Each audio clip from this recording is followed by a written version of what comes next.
Lecture du livre de Daniel le prophète. Moi, Daniel, j'avais l'esprit angoissé, car les visions que j'avais me bouleversaient. Je m'approchai de l'un de ceux qui entouraient le trône, et je l'interrogeai sur la vérité de tout cela. Il me répondit et me révéla l'interprétation. Ces bêtes énormes, au nombre de 4, ce sont 4 rois qui surgiront de la terre. Mais ce sont les saints du Très-Haut, qui recevront la royauté, et la posséderont pour toute l'éternité. Puis je l'interrogeai sur la 4e bête, qui était différente de toutes les autres, cette bête terriblement puissante, avec ses dents de fer et ses griffes de bronze, qui dévorait, déchiquetait et piétinait tout ce qui restait. Je l'interrogeai sur les 10 cornes de sa tête, et sur cette corne qui lui avait poussé, en faisant tomber les 3 autres devant elle, cette corne qui avait des yeux, et une bouche qui tenait des propos délirants, cette corne qui était plus imposante que les autres.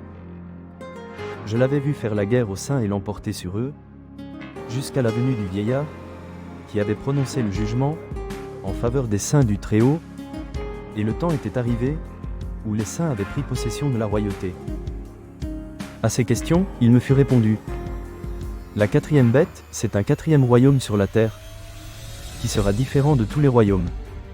Il dévorera toute la terre, la piétinera et l'écrasera.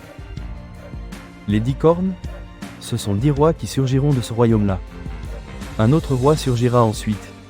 Il sera différent des précédents, et il renversera 3 rois. Il prononcera des paroles hostiles au Très-Haut, il persécutera les saints du Très-Haut, et il entreprendra de changer la date des fêtes et la loi. Les saints seront livrés à son pouvoir, pendant un temps, des temps, et la moitié d'un temps.